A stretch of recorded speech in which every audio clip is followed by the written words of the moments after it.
বিষয়টা আমরা নজর আপনাদের রাখতে চাইছি, সেটা হলো এই সন্দেশখালীর ঘটনা নিয়ে একটা বিকৃত প্রচারের মহল তৈরি হচ্ছে। বিকৃত প্রচারের মহল হচ্ছে।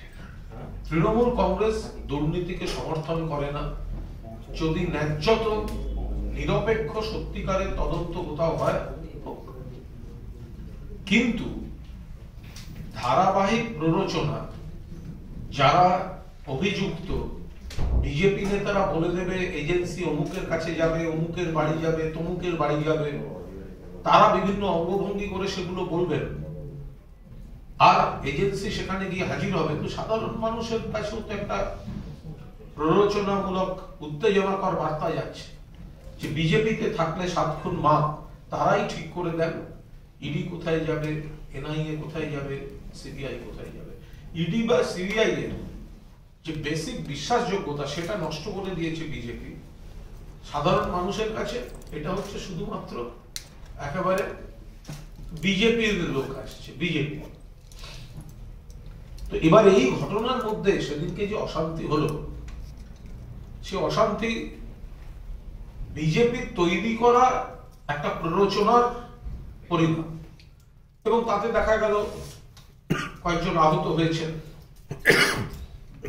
সোমনাথ দত্ত, রাজকুমার রাম, অঙ্কুর গুপ্ত, 3 জন আধিকারিক এবং অ্যাসিস্ট্যান্ট ডিরেক্টর রাজকুমার রাম, তিনি একটি হাসপাতালে ভর্তি হয়েছেন। ইডি, আমরা চাই না ইডির কেউ। কাদের এফআইআর? সিবিআই এর। কার বিরুদ্ধে? ইডির অফিসার। কোন ইডি অফিসার? যাকে নাকি তৃণমূলের বাড়িতে রেড করতে ব্যবহার করা হচ্ছে। তাহলে তৃণমূলের বাড়িতে রেড করতে যাচ্ছেন কে? ইডির অফিসার। কোন ইডির অফিসার? যার বিরুদ্ধে দুর্নীতির অভিযোগে তদন্ত চলছে। কে দুর্নীতির অভিযোগে এফআইআর করেছে? সিবিআই এফআইআর করেছে। এটা কি করে সম্ভব? এবার যদি এফআইআর ধরে একটু এগোনো যায়, তাতে দেখা যাচ্ছে যে 2016 সালের 1 এপ্রিল থেকে 2020 সালের 31 মার্চ পর্যন্ত নিজের নামে বা নিজের পরিবারের নামে যত সম্পত্তি এই রাজকুমার রাম তৈরি করেছেন, তার সঙ্গে তার আয়ের অসঙ্গতি রয়েছে। সেই জায়গায় 2016 সালে 1 এপ্রিল পর্যন্ত তার সম্পত্তি ছিল 1,18,000 একটা ফিগার। এরপরে ক্রমশ স্ত্রীর নামে, তারপরে বিভিন্ন সূত্র ধরে এরপরে দেখা যাচ্ছে লক্ষ লক্ষ টাকা তার বেড়ে গিয়েছে। তার এবং তার পারিবারিক সম্পদ লক্ষ লক্ষ টাকা বেড়ে গিয়েছে। তো এখন এইখান থেকেই এই তদন্তটা শুরু করেছে সিবিআই। সিবিআই কাদের? কেন্দ্রের। ইডি কাদের? কেন্দ্রের। তো ইডির যে অফিসের এই ওয়াশিং মেশিন তো বিচিত্র ওয়াশিং মেশিন। সিবিআই এর এফআইআর নেম শুভেন্দু অধিকারীকে সিবিআই দেখতে পাচ্ছে না। আবার সিবিআই এর এফআইআর নেম রাজকুমার রাম, তিনি ইডির অ্যাসিস্ট্যান্ট ডিরেক্টর, তাকে তৃণমূলের বাড়িতে পাঠাচ্ছে দুর্নীতির গল্প লেখার জন্য। ফলে আমরা চাইছি সাধারণ মানুষ বিষয়টা দেখুন।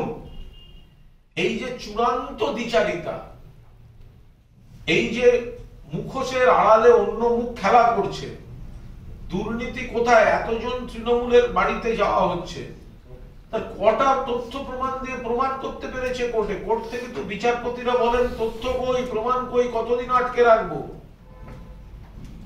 আর তদন্তে যাচ্ছেন কে বা কারা? তদন্তে যাচ্ছেন রাজকুমার রাম, যিনি নিজে সিবিআই এর এফআইআর নেম। ফলে আমরা স্ট্রংলি আমরা অপোজ করছি যে কেন্দ্র আগে জবাব দিক, ইডি আগে জবাব দিক, যে সিবিআই এর এফআইআর নেমড একজন অফিসার কি করে তারপরেও তদন্তের কাজে যুক্ত থাকতে পারে, কিভাবে যুক্ত থাকতে পারে, এটা তো ইডি কে ক্লারিফাই করতে হবে। এই রাজকুমার রাম কি সেই রাজকুমার রাম যার নামে সিবিআই এফআইআর করেছে? যদি করে থাকে তাহলে সেই ব্যক্তি কি করে তদন্তের কাজ করছেন, কিভাবে করছেন?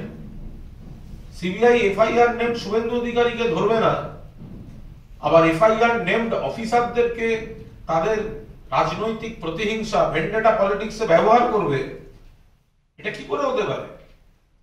বিজেপির নেতারা কদিন আগেই বলেছিলেন, 30শে ডিসেম্বরও বলেছিলেন, এরপরে উত্তর 24 পরগনায় কি হবে দেখবেন। বিজেপি তো বলে দিচ্ছে এজেন্সি কবে যাবে, কোথায় যাবে, কোন জেলায় যাবে, কোন দলের বাড়ি যাবে, কার বাড়ি যাবে। সাধারণ মানুষের কাছে ইডি, সিবিআই, এনআইএ এর বিশ্বাসযোগ্যতা বলে আর কিছু নেই। তারা ভাবছে বিজেপির লোক পাঠাচ্ছে। এখন সেই জায়গায় এই লোকের যদি আবার এই নমুনা হয়, তাহলে তো সে ভয়ঙ্কর কঠিন ব্যাপার। ফলে আমরা পরিষ্কার বলছি, ইনি সুস্থ হয়ে উঠুন, দ্রুত সুস্থ হয়ে উঠুন, যথাযথ চিকিৎসা হোক।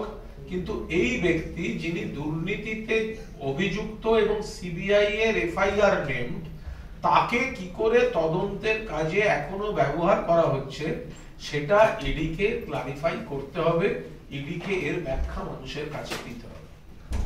এটা আমাদের বক্তব্য। আর তার সঙ্গে